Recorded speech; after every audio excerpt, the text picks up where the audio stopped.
మహాదేవుడును మన రక్షకుడైన యేసుక్రీస్తు ప్రభుల వారి అతి శ్రేష్టమైన ఉన్నతమైన పరిశుద్ధమైన నామంలో ఉదయకాలమన్నా అనే చక్కని కార్యక్రమాన్ని చూస్తున్న మీ అందరికీ నిండు హృదయంతో వందనాలండి. దేవుని మహాకృప మీ అందరికీ కూడా తోడై ఉండును గాక. ఎలా ఉన్నారండి? దేవుని కృపలో మీరందరూ క్షేమమేగా? చాలా సంతోషం. రండి, మనం జీవం కలిగిన దేవుని మాటలు చదువుకుందాం. దేవుని వాక్యాన్ని చదివే ముందు నేను ఒక చక్కని మాట చెప్తాను. ఈ రోజున మీరు తిన్నారా? ఈరోజు మీరు తిన్నారా అని అడుగుతున్నాను. భుజించారా లేదా? అయ్యో అన్నయ్య, ఎందుకు తినలేదు? మేము శుభ్రంగా తిన్నాము, బ్రేక్ఫాస్ట్ చేశాము, భోజనం చేశాము, కనపడ్డాయన్నీ తిన్నాము. తిండికి ఏం కొదువు అన్నయ్య అంటారా? నేను అడిగేది ఆ తిండి కాదండి. టిఫిన్ చేశారా, భోజనం చేశారా, స్నాక్స్ తిన్నారా, అది కాదు నేను అడిగేది.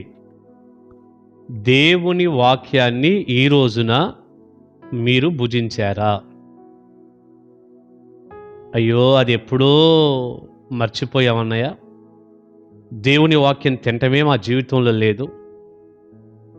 వాక్యం చదవటం, ఆత్మకు వాక్యాన్ని పెట్టటం, బెబ్బే అలాంటి అసలు మాకు మిస్ అయిపోయినాయి. ఏదో ఆదివారం రోజున బైబిల్ ఎక్కడుందో వెతుక్కొని చూసుకొని ఆ బైబిల్ గ్రంథాన్ని తీసుకొని దాని మీద ఉన్న దుమ్ము కాస్త దులిపి ఏదో మందిరానికి వచ్చి వెళ్ళటమే కానీ బైబిల్ గ్రంథాన్ని చదివే మనస్సు మాకు లేదు. ఆ వాక్యాన్ని ఎక్కడ పూజిస్తాం అంటారా? ఎంత పెద్ద తప్పు అండి అది. ప్రియులారా, ఈ రోజున ఎక్కువ మంది చేసేటటువంటి తప్పు ఇదే. బైబిళ్ళు ఉంటున్నాయి, రకరకాల బైబిళ్ళు కొంటున్నారు. మా ఇంట్లో ఎన్ని రకాల బైబిల్ ఉన్నాయో తెలుసా అనేవారు కూడా ఉన్నారు. ప్రియులారా, ఈనాడు లోకంలో చెడులో జీవించేవారు కూడా మేము క్రైస్తవులు అంటూ, నా దగ్గర ఉన్న బైబిళ్ళు మీరు చూశారా అంటూ బైబిల్ ఉంది అని సంతోషపడిపోతున్నారు. అవసరమైతే అలాంటి బైబిల్ గ్రంథాలు వీడియోలు కూడా తీసి, నా దగ్గర ఈ బైబిల్ ఉంది, ఆ బైబిల్ ఉంది, ఈ బైబిల్ ఏమో మమ్మీ ఇచ్చింది, ఈ బైబిల్ ఏమో మా నాన్న ఇచ్చాడు, ఈ బైబిల్ నేను కొనుక్కున్నాను, ఇలా చాలామంది చెప్పటం గమనిస్తుంటాం. మంచిదే. నేనంటాను, మరి అన్ని బైబిళ్ళు ఉన్నాయి, మిమ్మో మీ నాన్నో ఇంకెవరో ప్రేమతో ఇచ్చారు, లేకపోతే నువ్వే కొనుక్కున్నావు. చదువుతున్నావా? తింటున్నావా? దేవుని వాక్యాన్ని చదివే అలవాటు నీకుందా? పరిశుద్ధ గ్రంథంలో యిర్మీయా అనే ఒక భక్తుణ్ణి మనం చూస్తాం. ఈ గొప్ప దైవజనుడు 15వ అధ్యాయం, యిర్మీయా గ్రంథం 15వ అధ్యాయం 16వ వచనంలో ఏమన్నాడో మీరు చూడండి. నీ మాటలు నాకు దొరకగా నేను వాటిని భుజించి తిని. నీ మాటలు నాకు దొరకగా నేను వాటిని తిన్నాను, నీ వాక్యాన్ని భుజించాను నేను. సైన్యములకు అధిపతియగు యెహోవా, దేవా, నీ పేరు నాకు పెట్టబడెను గనుక నీ మాటలు నాకు సంతోషమును, నా హృదయమునకు ఆనందమును కలగజేయుచున్నవి. నేను తిన్నాను, వాక్యాన్ని భుజించాను. యెహెజ్కేలు గ్రంథంలో కూడా ఉంటుంది, నరపుత్రుడా నువ్వు ఈ గ్రంథాన్ని తిను అని. అలా బైబిల్లో అనేక స్థలాల్లో భక్తులు దేవుని వాక్యాన్ని తిన్నట్టుగా రాశారు. ప్రిబిడ్డ, అదే చదవటం. ఆత్మకి ఆహారం పెట్టాలి. శరీరానికి కావలసిన భోజనం ముమ్మరంగా తింటున్నాంగా. తిని తిని తిని తిని బాబోయ్ గ్యాప్ లేకుండా తింటున్నాం. గ్యాస్ ట్రబుల్ వచ్చినా తింటున్నాం, తినకూడదన్నా తింటున్నాం. డాక్టర్ గారు తినొద్దు, జాగ్రత్త, తింటే ఇంకా ఇబ్బంది అయిపోయింది, కొంచెం చూసి తిని అన్నా సరే విపరీతంగా తింటున్నాం. కొన్నిసార్లు సరదాగా ఇలా చెబుతుంటారు, బాలేదండి ఆరోగ్యం అని హాస్పిటల్కి వెళ్తే డాక్టర్ గారి దగ్గరికి, నైట్ 2 చపాతీలు తినండి మీరు అన్నాడంట. ఆయన అంటున్నాడు, భోజనానికి ముందా తర్వాత అని అడుగుతున్నాడు. ఇక ఎట్లాంటి తిండిపోతులో మీరే చెప్పండి. ఆరోగ్యాలు పోతున్నా కూడా తిండి తిండి, మరి ఆత్మక వాక్యం ఏమీ లేదు. బైబిల్ మాత్రం ఉన్నాయి.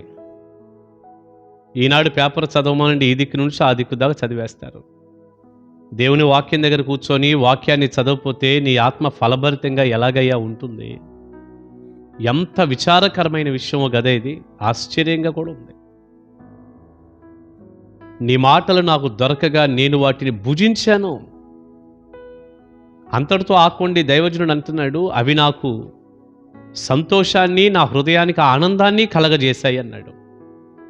ప్రియబిడ్డ, ఈ రోజున దేవుని వాక్యం బోరు కొడుతుంది కదా, దేవుని వాక్యం విసుగ్గా మారింది కదా, దేవుని వాక్యం చాలా కష్టంగా ఉంది, ఎక్కడ వింటామండి, వినబుద్ధి కావటం లేదు కదా.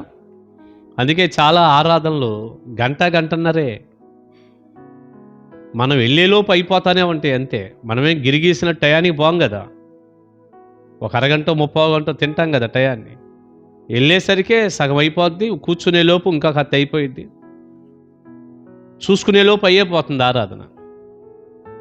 మనం కూడా ఆరాధనకి వెళ్ళి వచ్చామనే తృప్తిగా ఇంటికి వెళ్ళిపోతున్నాం. ఒకనొక సమయంలో పాత భక్తులు గంటల ఆరాధనలు 4-5 గంటల సేపు దేవుని సన్నిధి, వారానికి ఒక రోజు కదా అని అలా దేవుణ్ణి ఆరాధిస్తూ స్తుతిస్తూ కీర్తనల గ్రంథ ధ్యానం అని, వాక్య సందేశం అని, ఎంత ఆహారం దొరికేదో. ఈ రోజున 4 మాటలు, అవి కూడా ఇసుగ్గానే మారుతున్నాయి మీకు. ఎందుకు అలా అయిపోయిందంటే ఇసుగ్గా ఉంది, కష్టంగా ఉంది. లోక వార్తలు, లోక మాటలు చాలా ఇష్టంగా ఉన్నాయి, దేవుని మాటలు చాలా కష్టంగా ఉన్నాయి. ఆనందం ఇంకో దాంట్లో వెతుక్కుంటున్నాం, దేవుని వాక్యంలో కాదుగా. దేవుని వాక్యం ఆనందమట, హృదయానికి ఎంతో సంతోషమట. మన హృదయానికి మరి దేవుని వాక్యం సంతోషాన్ని కలిగిస్తుందా? ఒక్కసారి నువ్వు ఆగి ఆలోచన చెయ్యి. నీ హృదయం అంతా వేదనగా, నిరుత్సాహంగా, నీరసంగా ఎందుకుందంటే దేవుని వాక్యం అనే ఆహారం లేకపోబట్టి. ప్రియబిడ్డ, నేను ప్రార్థన చేసే ముందు ఒక చక్కని మాట చెప్పనా? వాక్యాన్ని ప్రతిరోజు తిను, వాక్యాన్ని ప్రతిరోజు చదువుకో, ప్రతిరోజు నువ్వు ధ్యానం చేయి, దేవుని వాక్యంలో ఆనందించు. నీకు ఆనందము, సంతోషం, నెమ్మది అన్నీ కూడా కలుగుతాయి. ఈ రోజు నుంచి దేవుని వాక్యం ధ్యానిస్తావుగా? మర్చిపోవద్దండి, దేవుని వాక్యం అంటే అనేక మంది దైవజనుల రక్తమని గుర్తుపెట్టుకోండి. వారి ప్రాణ త్యాగమే మన చేతుల్లోకి ఈ బైబిల్ రావటం. అలంకారప్రాయంగా పట్టుకొని తిరగొద్దు, ప్రక్కన పెట్టొద్దు. దయచేసి వాక్యాన్ని చదవండి. నీ హృదయానికి నెమ్మది, సంతోషాన్ని ప్రభు ఇస్తాడు. అటి కృపా దీవెన దేవుడు నిండారులుగా మీ అందరికీ దయచేయును గాక. ప్రార్థన చేసుకుందాం. పరిశుద్ధుడా, ప్రేమగల తండ్రి, విత్తబడిన చక్కని సందేశం మీ బిడ్డలకు ఆశీర్వాదంగా, దీవెనకరంగా చేయండి, తోడుగా ఉండండి. మీ వాక్యాన్ని తిన్నప్పుడు, భుజించినప్పుడు మా హృదయానికి సంతోష సమాధానాలు, నెమ్మది ఉంటుందయ్యా. అటి కృపతో నింపండి, తోడుగా ఉండండి. ప్రతి కుటుంబం మీ వాక్య సంతోషంలో దీవించబడుదురుగాక. యేసు నామాని ప్రార్థన మనవులు అడుగుచున్నాను తండ్రి. ఆమేన్, ఆమేన్. గాడ్ బ్లెస్ యూ అండి. కలుసుకుందాం ఉదయకాల మన్నాలో.